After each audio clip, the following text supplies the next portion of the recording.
Dr. Victoria Rose, thank you for speaking to Aljezeera and for taking the time to be on center stage. We appreciate it. Thanks for having me.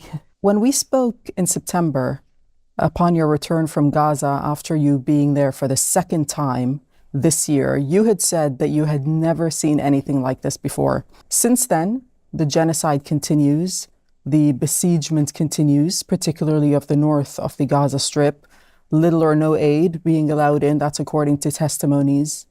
Did you think that it would get any more worse than it was when you were there? No, but every time I come back, it seems to get worse. So it's difficult to imagine where it's going to finish up. But I really didn't think that we could continue functioning with this little aid that was getting into us in August.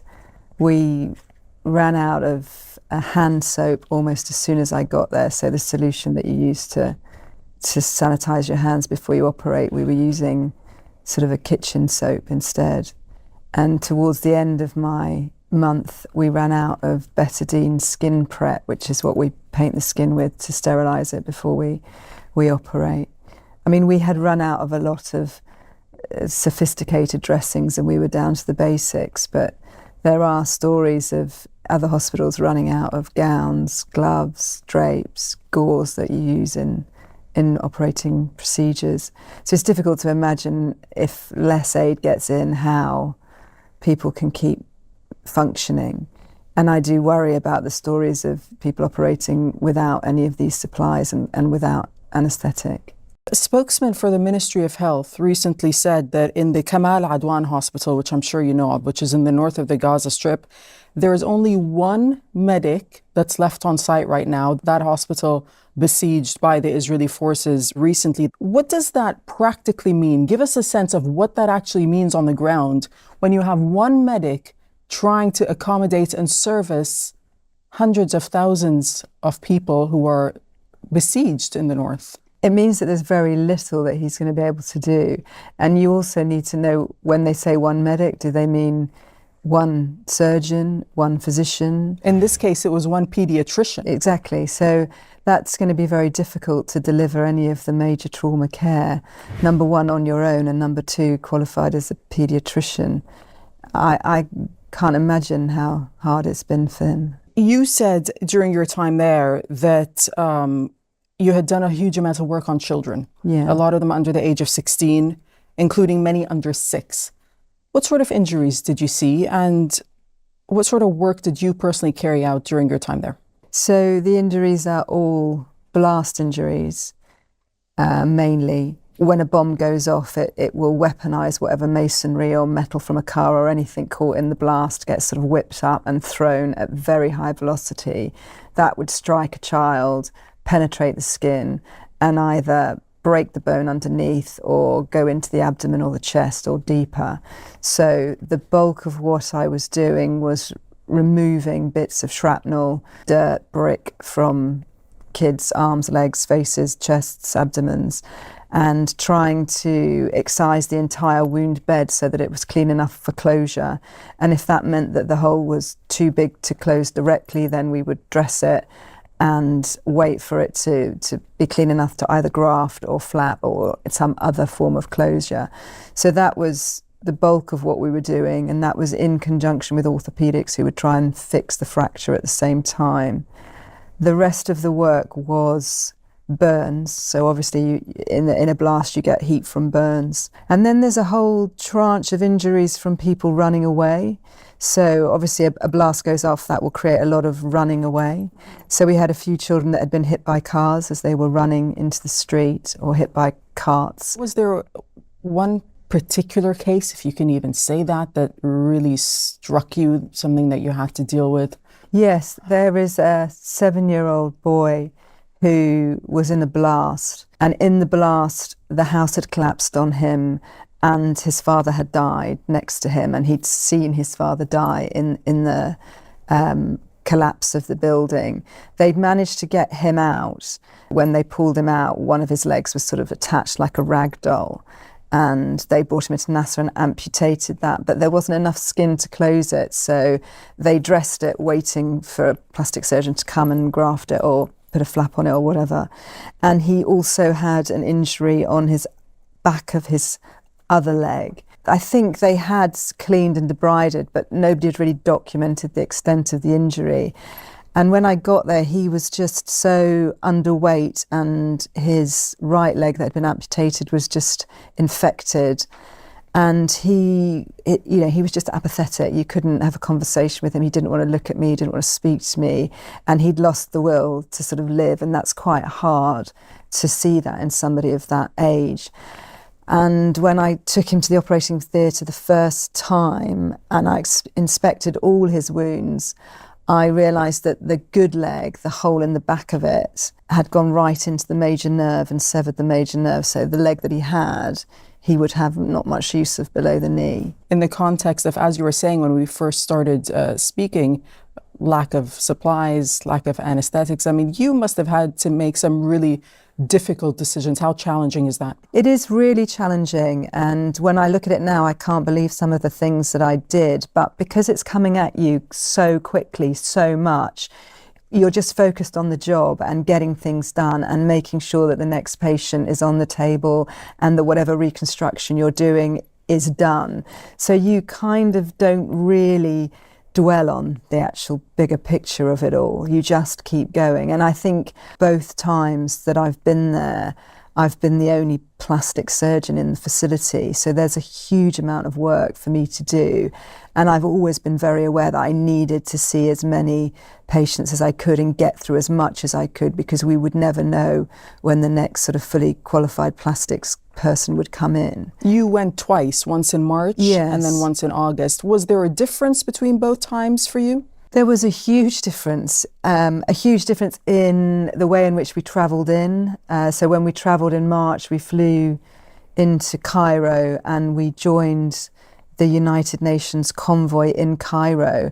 And we had hired a minibus ourselves as a charity. We got that across the border. I got picked up and dropped off at the hospital, and it seemed very sort of functional. That route in was great. And this was, of course, before the closure of the Rafah border crossing. And then after the closure, the route in was through Amman. So we flew to Amman, and there is no UN convoy. There's just a bus, and there's only 25 of you on the bus, and you're only allowed to take one bag. So the kit that I took was minimal. And there's all these stories, or I don't know whether it's scare stories, that if you take more than one phone, more than one laptop, any medical equipment, your bag will be confiscated. You could jeopardise the entire bus load of mission. I took a small tray of instruments and my operating glasses and a few bits of disposable equipment that I knew NASA wouldn't have. But it was a much harder trip. And in the March, it was full of, people running around, shouting at us. And then when I travelled in August, it was like driving into a moonscape. And it was just destroyed building after destroyed building. You didn't see any semblance of a shop or a house or a mosque or anything until you were about 10 minutes into the drive. Mm-hmm. And I didn't see any life for a good 10 minutes. We know now the WHO, the World Health Organization, said recently that Israel has banned at least 6 medical NGOs from entering Gaza. Is humanitarian assistance being used as a political weapon, do you think? I think it's been done in a very sort of subtle way up until now, and now it's very blatant. What do you mean by that? Well, I think that a lot of the rules and regulations that came in after Rafah closed, and it's been a gradual sort of, you can't take any equipment with you. You can't go in unless you go in for 28 days. You can't go in if you have any Palestinian heritage, and it's just mounting and mounting. And now to actually turn around and say that those NGOs aren't allowed to go in, it's very obvious what's happening. How would you describe the state of healthcare and hospitals right now in Gaza more than 1 year into this genocide? It's non-existent. It's non-existent. I mean, there's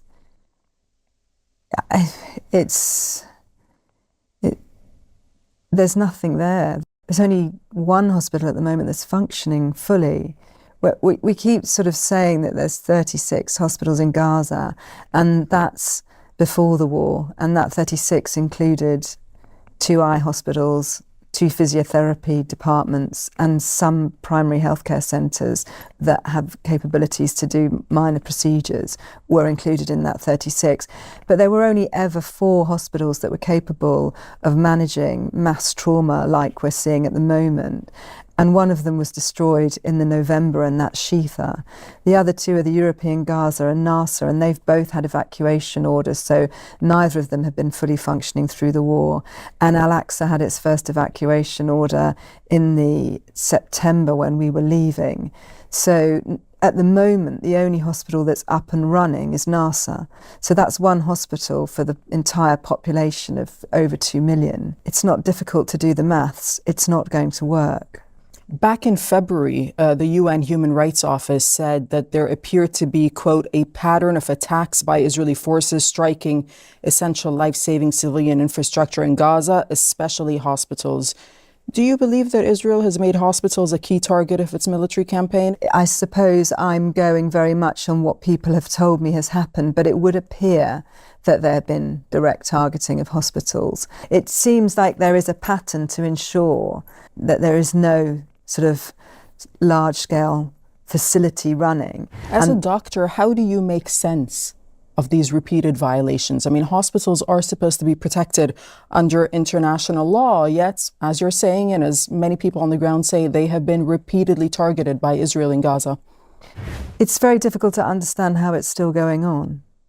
I mean, the justification for it is very unbelievable. Why they needed to evacuate Nasser particularly is it makes no sense. To ensure that your fighting is in the zone that a large hospital is situated in is also quite unfathomable. A UN official has told Aljezeera that there has never been another conflict where healthcare workers have come under attack like they have been in Gaza, describing what Israel is inflicting upon the Strip as medicide. That's a new term that they're using for the incredible destruction of not only the healthcare system, but of course the attacks against healthcare workers. As a healthcare worker yourself, I mean, do you worry that this sets a precedent, what we're seeing when it comes to Palestinian medical staff on the ground in Gaza, the attacks against them, that this will set a precedent for healthcare workers, and that there's practically impunity for anyone that violates healthcare workers in this way?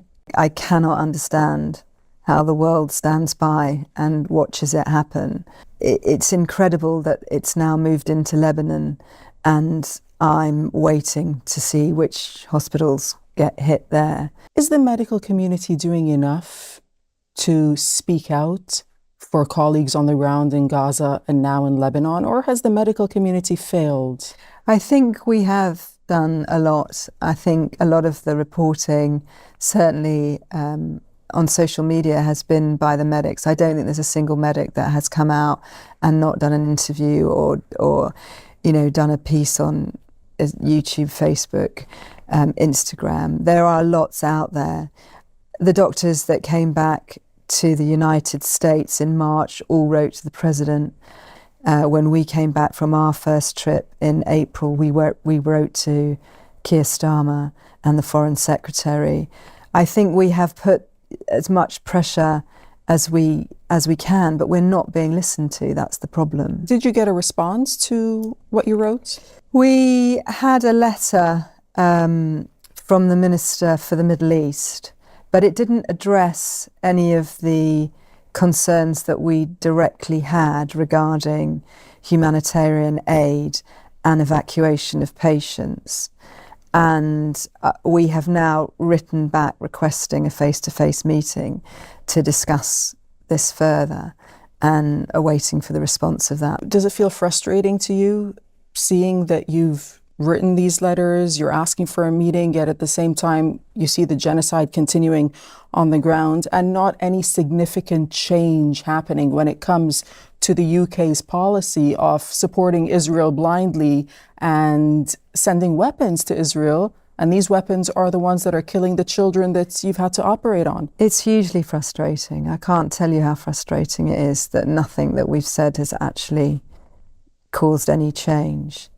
But I think we just have to keep going. I'm 100% convinced that the majority of the UK believe that the war should stop immediately. What is the main message that you'd like to get out there from your time in Gaza? I think it's the fact that this is a completely different war to anything that we've seen before, and that the restriction on the reporting has made it very difficult for this to stay in the public eye. Why did you choose to go to Gaza? Not just once, but twice, in fact. And will you be going back? I will be going back. It's a difficult decision to make because my family are obviously not keen for me to go back. Once you go and you know how much work there is to do and how important it is that you're there, even just to be next to your Palestinian colleagues, to keep them going, it's very difficult not to go back. And I think most people that have been have now gone back and will go back. Before the war started, I worked for a charity called Ideals, and two of the orthopaedic surgeons that worked with Ideals work in my hospital, and they were trying to deliver the same trauma care in Gaza that we deliver in my London teaching hospital. And I knew that they couldn't really do that without a plastic surgeon that does a lot of major trauma. And so I said, look, I'll come and give you a hand. And then once I got out there, it became very clear to me that they needed a plastic surgeon in Gaza. There isn't a plastic surgery training program in Gaza. Very luckily, I met a Palestinian surgeon who was interested in learning major reconstruction. He'd been training in Qatar and he was near the end of his training.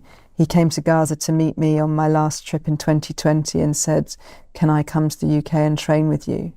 And that was Ahmed Mokhalalati. And he came to London and was with me from 2021 to 2023. And you invest a lot of time in training someone and you become very close to them. And he said from the start when he came that he wanted to go back to Gaza and that everything that we taught him would make a huge difference to the population of Gaza. And I remember at the time thinking how many trainees say that they want to change people's lives, and you know, when they come into plastic surgery, it's a story that you hear a lot. And then he went back in February and started sending me photographs of people's lives that he was changing, and he was the only person that could do the operations he was doing. And so when he started sending me pictures in the October of children caught in this conflict, there was no doubt in my mind that I had to go and help him. Thank you so much, Dr. Victoria Rose. We appreciate it. Thank you very much. Thank you.